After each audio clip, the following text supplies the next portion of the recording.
They say your life flashes before your eyes in moments of great danger. But for me, it wasn't danger, it was betrayal. And what flashed before my eyes wasn't my past, it was the future I'd never get back. I was standing in the middle of the hospital corridor, the air thick with antiseptic and lies, when I saw him.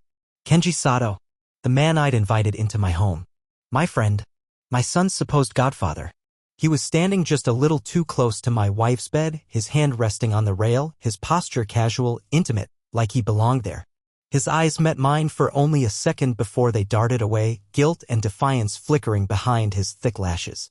My wife, Lana, looked up at me with tears already brimming in her eyes. Alex, she whispered, like I was a ghost. And maybe I was.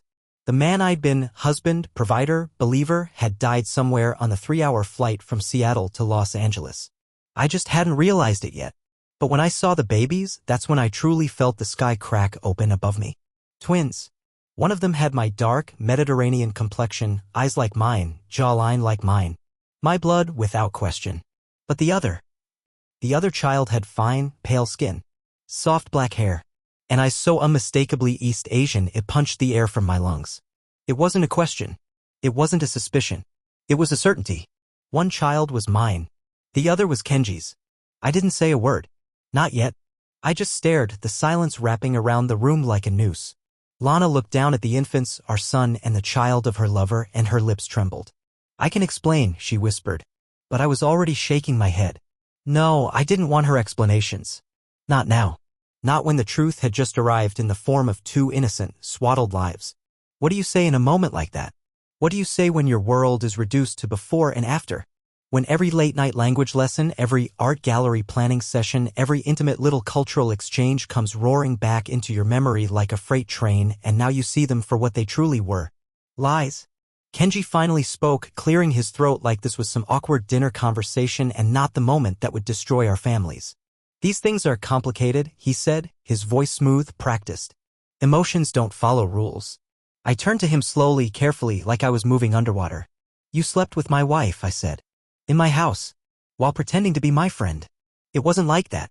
No? My voice dropped, lower, calmer. Then what was it? He opened his mouth, but before he could respond, another voice cut through the tension like a blade. Because she couldn't keep her legs closed. Everyone turned. Standing in the doorway was Monica Sato, Kenji's wife. Her eyes were bloodshot, her lipstick smudged like she'd wiped away tears on the way here. But her voice was strong. Controlled. Dangerous.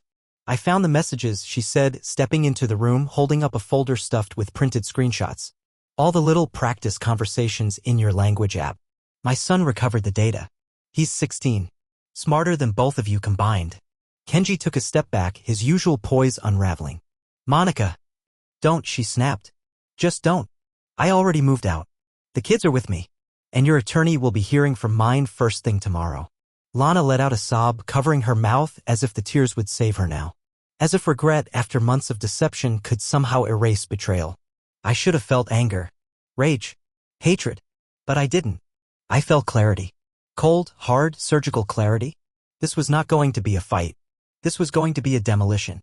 Because I hadn't spent 15 years building a business empire only to let it crumble under the weight of my wife's infidelity. I hadn't clawed my way up from nothing just to let 2 people who couldn't control themselves rewrite my story. They thought I was too focused on work to notice. That I was too distracted, too trusting, too soft. They were wrong. I built my empire by planning 3 moves ahead. And now I do the same with them. As I turned away from the bed, I looked at Lana one last time. You were never going to tell me, were you? I asked. She didn't answer. She didn't have to. I walked out of that room with my son etched into my memory. And I made a promise to him right then and there. They would never take from me again. Not my son. Not my dignity. Not my legacy. Let them hold hands and whisper about love. I was about to teach them what it looks like when love gets out of the way and justice takes its place. People think revenge is a fire, sudden, wild, all-consuming. They're wrong. Real revenge is steel, forged in silence, sharpened over time, precise, surgical. By the time I left the hospital, the wheels were already turning. I didn't go home. I didn't go to a hotel. I went to the one place I knew I could think clearly, my office. My kingdom. The glass tower I had built from the ground up stood above the Los Angeles skyline like a monument to everything I had worked for. Every deal. Every sleepless night. Every sacrifice I had made, including her. Now it was going to serve a new purpose. I closed the door to my corner office and called the one man I trusted with my life. "Graham," I said. "It's happening." There was a pause on the other end, then his voice dropped an octave. "Tell me everything." Graham Keller wasn't just my attorney. He was a strategist. The kind of man who could dismantle a person's entire life without ever raising his voice. I gave him the short version: hospital, twins, Kenji, the betrayal. He didn't ask me if I was sure. He knew me better than that. Instead, he said, "Give me 48 hours. I'll have a containment team in place. No press, no leaks. You'll need full access to their financials. Phones, computers, anything she's touched. Already have her passwords. She never changed them. Then we start now. I'll coordinate with the family court judge you donated that neonatal wing with. You remember Judge Lin? How could I forget? Good. You're going to need her." By sunrise, the architecture of my retaliation had begun to take shape. But there was still one loose end. My sister. Eva had always been the skeptical one. Too intuitive for her own good. Too protective of me even when I didn't deserve it. She was already waiting in the conference room when I arrived at 8 a.m., coffee in one hand, suspicion in her eyes. "You look like hell," she said. I found out why. I told her everything. I didn't sugarcoat it. I didn't hold back. I showed her the baby photos, the texts Monica had sent me, the hospital security footage of Kenji entering the building hours before I arrived. She didn't cry. She didn't scream. She just stared at me, her jaw tight. "I should have told you months ago," she finally said. I knew something was off. I saw them at a cafe in Westwood when Lana said she was at a gallery event. I took pictures. "You didn't think that was worth sharing?" "I didn't want to believe it," she admitted. "You always put her on a pedestal. I didn't want to be the one to knock her off." "Well, now we're knocking together." She slid her phone across the table. Photos, videos, receipts. She had done her own digging. She'd known something didn't add up. I added it all to the growing dossier I was compiling, a black binder labeled only with a single word: truth. By day 3, we had everything. Kenji and Lana had been planning to disappear. The documents were in a shared drive: new passports, one-way tickets to Osaka, bank transfers masked as gallery acquisitions. They were going to take both kids and vanish while I was negotiating a merger in Dubai next month. My son. My flesh and blood. They were going to steal him from me like he was baggage. I stared at the digital folder, bile rising in my throat. They thought I'd never find it. They didn't know me at all. While Lana hosted fundraisers for multicultural arts and smiled for magazine spreads about unity through creativity, Kenji was siphoning money from his cultural foundation to cover their hotel stays, private dinners, and language retreats. Each one paid for with funds I had helped raise. I called Graham. "Get me everything," I said. "I want them stripped bare. Legally. Financially. Publicly. I want no one to remember their names without thinking of scandal." He didn't hesitate. The audit teams descended like wolves. My forensic accountant traced over $200,000 in misappropriated funds funneled from the gallery's operating budget into a private savings account under Lana's maiden name. Kenji's Cultural Center? A swamp of fake invoices and education grants that just happened to align perfectly with their weekend rendezvous. By the end of the week, I had a clearer picture than they ever did. They were lovers, yes. But more than that, they were co-conspirators. They weren't just cheating on us. They were building a life with our money, our reputations, our time. That's when Monica called. "I want in," she said. We met at a private club in Pasadena. No paparazzi. No noise. Just quiet, cold resolve. She handed me a hard drive. Her son had recovered even more data: deleted messages, photo caches, encrypted chats in Japanese, all translated and timestamped. "Why are you helping me?" I asked. She lit a cigarette. "Because I loved a man who turned out to be a snake. Because our kids saw things they should never have seen. Because if I don't help destroy him, I'll never forgive myself." We shook hands. No words of comfort. Just mutual understanding. Pain had made allies of us. The next morning, Graham called with the final piece. "Judge Lin approved the emergency order. You've got full temporary custody of your son. And we've frozen every account connected to the gallery, the foundation, and both of them personally. We're also issuing a subpoena for Lana to appear in court." I nodded, the weight of it settling in. "How long until we go public?" He paused. "That's your call." I looked out the window at the city that had made me a king. The streets buzzed beneath me. Lives moving forward. People unaware of the quiet war being waged above their heads. "No more silence," I said. "It's time the world sees what they tried to hide." He understood. By the time Lana received the court summons, the locks on the gallery had already been changed. The staff had been notified. Her name was being scrubbed from the website. She walked in to find her access revoked and a legal notice pinned to the entrance. I imagine that was the first real consequence she felt. But it wouldn't be the last. Because this wasn't just about justice anymore. It was about making sure no one else ever mistook me for a man who could be used. It was about showing them, her, him, the world, that I hadn't been blind. I had simply been patient. And now that patience had expired. By the time we entered that courtroom, I had already won. Not legally, not officially, but in all the ways that mattered, the game was over before they even showed up.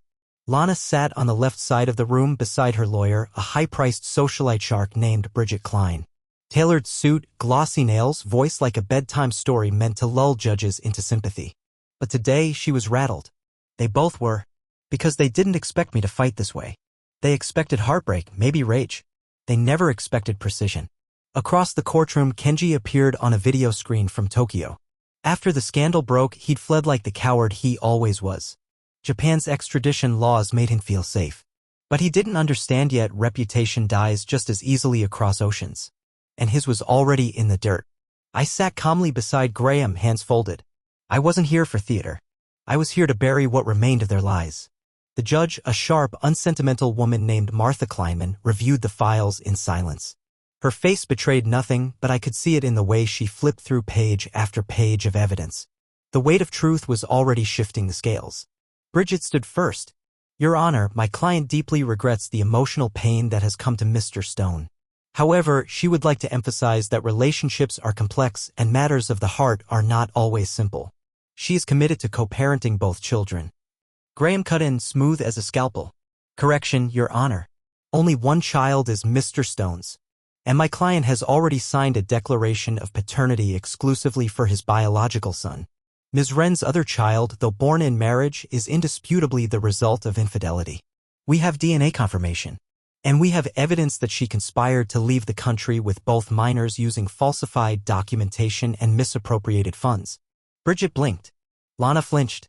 The judge raised one eyebrow. You have documentation of this alleged conspiracy? Graham didn't blink. Dozens of messages. Travel plans. Financial records. All logged, translated, timestamped. Presented in Exhibit C. The clerk wheeled out a cart stacked with binders, one of them labeled in bold red font. Fraud and intent TOFLE. Let me be clear, Graham continued. This is not a custody dispute. This is damage control. My client's wife not only betrayed him, she stole from him. She used the gallery he funded to launder money. She weaponized her position in the art world to inflate prices through her affair partner, Mr. Sato, who is now facing financial misconduct charges in both countries. On the screen, Kenji's face paled. I could almost hear the wheels turning in his head. It was the look of a man who thought he was clever until someone pulled back the curtain. The judge leaned forward. Mr. Sato, are you aware the cultural foundation you directed is under criminal investigation in both California and Tokyo? I wasn't aware it had escalated to that level, he said, his voice suddenly small. Bridget tried to redirect. Your Honor, surely we're not here to litigate cultural funding. This is a family court. No, Judge Kleinman interrupted. We're here to determine custody, asset division, and legal consequences. And based on what I've seen so far, this is not just about betrayal. This is about abuse of trust, of marriage, of financial obligation. She turned to Lana. Do you have anything to say before I issue my ruling? Lana looked at me. Her eyes were glassy. Her voice, when it came, was quiet. I made a mistake. That's what she called it. A mistake. As if mislabeling a file and stealing a man's child were the same thing. She looked back at the judge. I never meant to hurt him. I never meant for any of this to happen. And maybe in her mind that was true. Maybe she had told herself that so many times she believed it. But the truth was there in the bank transfers. The fake invoices. The hotel receipts. The encrypted app messages that read more like poetry than infidelity, hidden rendezvous dressed up in language lessons and cherry blossom metaphors. The judge didn't offer sympathy. Instead, she picked up her pen and began reading the verdict. In the matter of Stone versus Wren, the court finds overwhelming evidence of marital misconduct, paternity deception, financial misappropriation, and a clear attempt to abscond with a minor child across international borders. As such, she paused, glancing at Lana. Ms. Wren's claims to shared custody of the biological son, Micah Stone, are denied. Full physical and legal custody is awarded to Mr. Stone. Visitation shall be supervised pending psychological evaluation and parenting education. Lana broke. Not quietly. She let out a sob so sharp it echoed through the room. The judge continued without flinching. As for the child identified as Maya Sato, this court recognizes the rights of the biological father. Mr. Sato may pursue custody through the appropriate channels in Japan. However, given the cross-border risks and the actions documented in this case, this court recommends complete separation of the two minors. Bridget stood, visibly trembling. Your Honor, this is unprecedented. These are twins. These are victims, the judge snapped. One born into deception. The other nearly stolen from his father. This separation is necessary for their psychological safety. And then, the part that mattered most to Lana. The gallery. Assets acquired through marital funds, including the Rentstone Gallery, will be reverted to Mr. Stone's sole ownership. Evidence of financial fraud, price manipulation, and international laundering has been submitted to the relevant authorities for criminal review. Translation: the empire she built on betrayal now belonged to the man she betrayed. Her legacy gone. Her reputation scorched. Her name soon to be synonymous with everything the art world claimed to stand against. I didn't smile. I didn't flinch. I simply stood when the judge adjourned. Graham leaned in. That was the beginning. The rest will fall like dominoes. He was right. By the end of the week, Lana's name was dropped from every gallery committee she'd ever been part of. Major publications pulled her interviews. Art collectors distanced themselves overnight. The gallery? Rebranded. Stonehouse Arts. Monica joined as co-director. Her kids were adjusting. Her reputation was intact. And together we rebuilt what had been torn apart. Kenji? Fired. Disgraced. His visa revoked. He fled back to Japan under the weight of multiple indictments. His children, Monica told me, refused to speak to him. They deleted his number. Changed their last names. And Lana? Last I heard, she was teaching beginner art classes at a small community center under her maiden name. She'd written me twice. Once begging. Once accusing. I didn't read either. My focus was on the only person who mattered now, Micah. My son. Every night I read to him. Tucked him in. Promised him he would never have to doubt who he was or who stood by him. He'd know the truth. Not just about the betrayal, but about what comes after it. About how you can fall hard, fall publicly, fall humiliated, but still rise. Still rebuild. Still stand taller than before. It's been a year since the storm broke.